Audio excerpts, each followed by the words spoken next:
Hey guys, how's it going? In light of the whole Disney Marvel acquisition to Star Wars, I've kind of noticed a lot of the comics recently haven't been that great. Dr. Aphra just feels like one of those SJW clones to push a character that never was really that big, but Marvel's just too tone deaf to realize that the fans don't like it. The phones. I'm freezing. It's really cold out here in Texas. It's frozen outside, and we never get cold weather like that. The roads are frozen up. It's just icy snow all over the place. So I'm still trying to warm up. So if I say something a little weird, it's because I'm cold. But yeah, Star Wars really has been something that's kind of been declining in quality. Say what you feel about the Last Jedi. I personally didn't care for it. I felt like it had a lot of potential, and it was wasted. It was wasted. But the comics have been a different issue because I actually liked the Poe Dameron solo series. I don't know if it's still going on. I kind of dipped out around issue 12.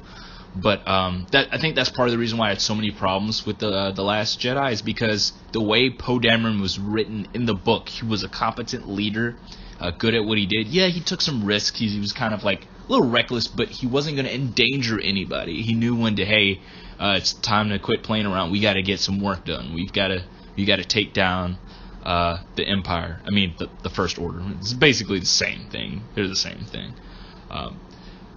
So when I went back and tried to get into Star Wars, and this is the thing, I'd started reading Star Wars comics like 7-8 months ago, and the first 20 issues were fun, and after that I started seeing certain things and reading it, and I was like, this is kind of boring, which is crazy because it's Star Wars. I should be excited. It should have a lot of adventure action, but there was just times when I was like, I don't really care about this. And then they would introduce some new characters. The one about Han Solo's wife was whatever. Dr. Aphra wasn't that crazy about, but I was like, I don't really care about this. So I started looking around, and I was looking at a podcast called The Weekly Pool. One of the groups of people there were from this channel called Comic Pop, and one of them, Tiffany, who's one of the people on there, is really into indie comics, and I was like, oh, okay, all right. I'd kind of check out some indie comics, but I didn't really care that much. But she mentioned one called Descender, and let me tell you something. Jeff Lemire is one of those writers where I don't love everything he does, but when you mention Jeff Lemire, people will kind of turn around and listen. If it's a book they're not really interested in, and they read comics, they're pretty in the know or know quite a few of the writers, and you mentioned Jeff Lemire's writing this. They kind of stop and think about it, like, oh, I'm not really interested in that book. And they're like, well, Jeff Lemire's writing, and they're like, oh, okay, all right, my interest is piqued. Tell me more. So when I heard about this book, indie book Descender, I was like, okay, Jeff Lemire's writing it, but I've kind of seen a lot of his Image books, and the art that he does is it's not for me. Let's just put it like that. I don't really like the look of it. It looks like an indie book, meaning the art looks pretty bad or mediocre. Let's put it like that. Art's pretty mediocre. So when I heard about this, I was like, okay, all right, I'll check it out. And I saw the art. And this is before I knew who Dustin Nguyen was with the whole watercolor art, watercolor paintings. So I was like, okay, I'll give it a try. What's the worst that could happen? So fortunately, I had gotten into it when like the first 12, 13 issues were out. So I blitzed through it. It was one of those things where it was a drag trying to get through a Star Wars book, and I blitzed through like 12 issues of this thing. And I think it was the characters are interesting, the art's really good, the interactions between the characters, because quite a few of them, they have all different varying personalities, and they act like people. And I know that's a weird thing to say, but when so many characters lately have been written one-dimensionally because I don't know. Dynamite has to enforce these weird politics and just things in the book. IDW does it a lot. Like, I don't read anything about IDW right now. You even got Marvel, unfortunately, does that. Even DC to a certain degree, but it's not in a lot of their flagship titles. Almost to the point where you kind of forget about it, because right now DC's doing pretty good right now. New 52, they had a lot of misses. They did have some good things to come out that, but right now they're doing pretty good. But in this book, you have these factions between humans or fleshlings, because there are aliens in this, and androids or robots. And what ends up happening, one of the main characters, I'm blanking out on the characters' names, but one of the main characters is a scientist, and he developed an android named Tim-21, which has an AI, meaning he can think and rationalize and have a conscious of sorts. And it's crazy because it jumps in right into the story. There's no, let's wait 2 issues before the story arc kicks in. No. Jumps in straight in. A giant mech shows up called the Harvester and just eviscerates millions upon millions, maybe even billions, because it seems like something that's had, you find out later on that multiple of these harvesters showed up and eviscerates like just entire like populations of humans and aliens alike.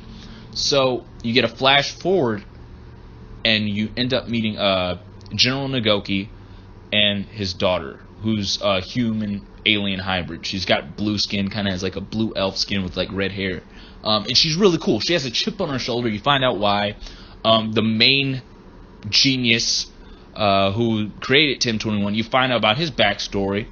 Even Tim-21, he's the one that's the linchpin. He's the glue that holds this whole plot together. There's other secondary characters that come up, and Jeff Lemire does a really good job of writing them in a way where even characters that seem like scumbags, you kind of sort of like them even if you're not supposed to, or kind of sort of like them even though they're not the most, let's say, moral people.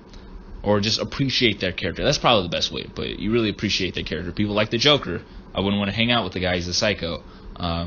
People like certain villains because they're so well written. That's the point I'm really trying to get across.